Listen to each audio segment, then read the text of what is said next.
I did get that. You did do that. All right, well, Merry Christmas and almost Happy New Year. Today's Thursday. Tomorrow is New Year's Eve, and we're back on Ship of Fools. We're actually up in the boatyard. Boatyard's closed today, but we work 7 days a week, so we don't have a day off. But what we're going to do today is, and it's actually quite nice out, we're in t-shirts and stuff like that, so it's really kind of cool. We're going to align this engine. This is the new engine I put in, and that was the one that I put in a week or two ago. We had to pull it out, and you saw some videos of that. We're going to check the alignment on that. I told you that we were just going to kind of throw it back in. It actually is pretty well aligned, but this one is off. When I actually put this new one back in, I actually had to take a little piece of wood out, so I knew this was not properly aligned, although it was aligned for the time. And I just put a new cutlass bearing in, and the cutlass bearing is, I'll show you what a cutlass bearing is. So the shaft goes outside the boat through the shaft pocket, and it attaches to the strut. This is the strut right here, and that's the shaft, and that goes inside the boat. And so this new bronze piece right here, and there's actually rubber inside. I don't know if you can see it or not. Sort of see that. So that's the rubber bushing.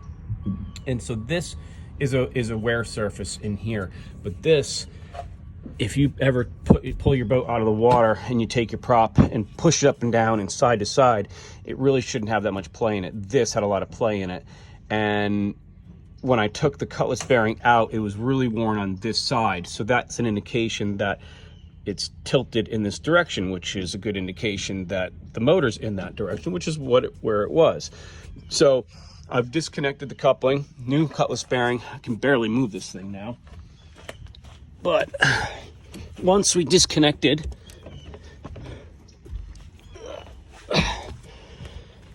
the shaft from the transmission coupler, and these are the packings here, right there. That's the nut packing that uses the flax to seal it. We're going to get rid of this as well, so that's why we're doing a lot of this work too. We're going to put dripless packings in. I'll show you that at another time.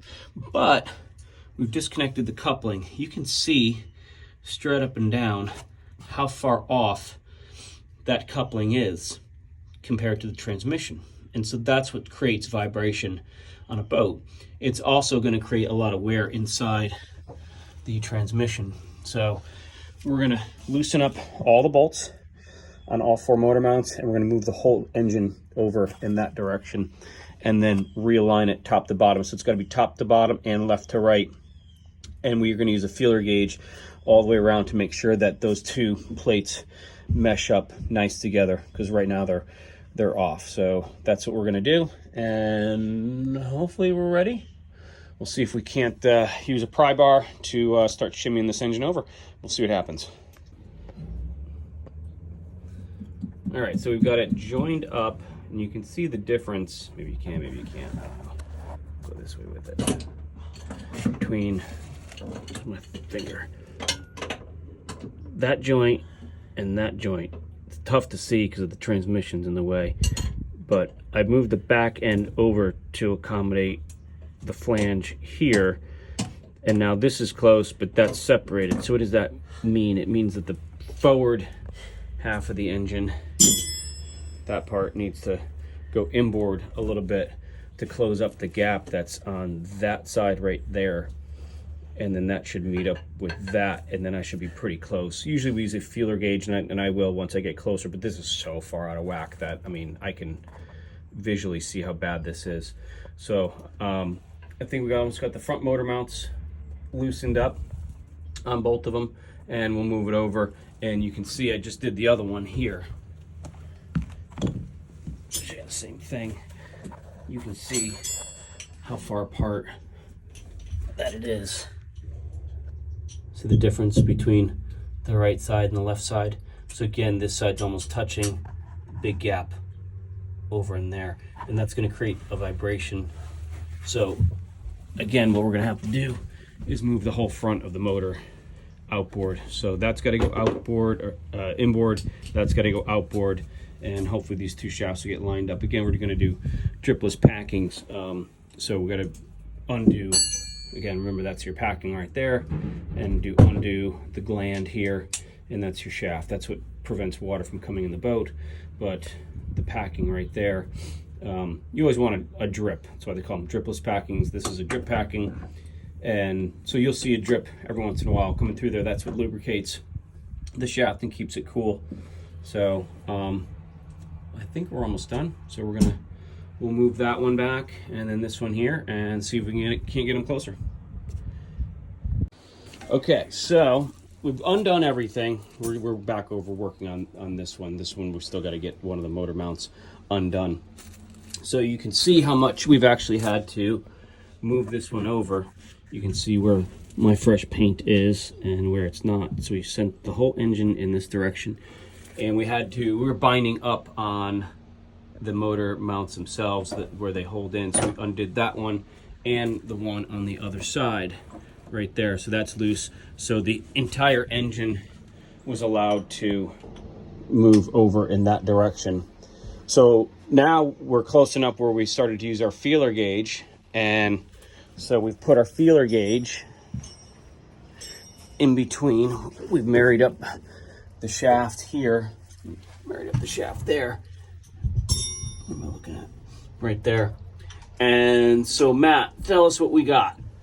So on that flange, the feeler gauge doesn't start binding until we move down from 12 to 3 o'clock on the flange, and then down from 12 to 9 o'clock on the flange. And then on the bottom, you can't get the feeler gauge in at all. So the flange is very close to touching on the bottoms and on either side. So we have it. So if you had to guess, what's our next step? What do we got to do in order to get this engine, if between 3 and 9 has a gap in it and we're good everywhere else? Well, the forward portion of the engine needs to come up a little bit to kick the top of the flange down so it meets.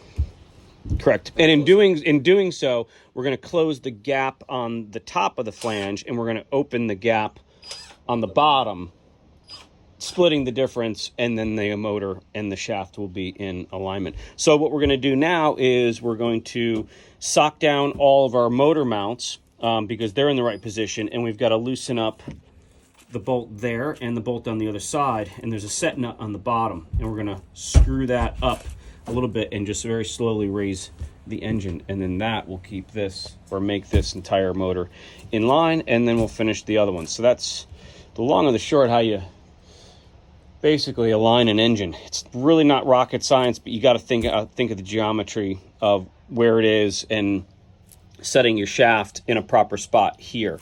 So once we've done that and you get it married and closer together, then you can start using your feeler gauge all the way around, and then start doing minor tweaks and adjustments on the engine.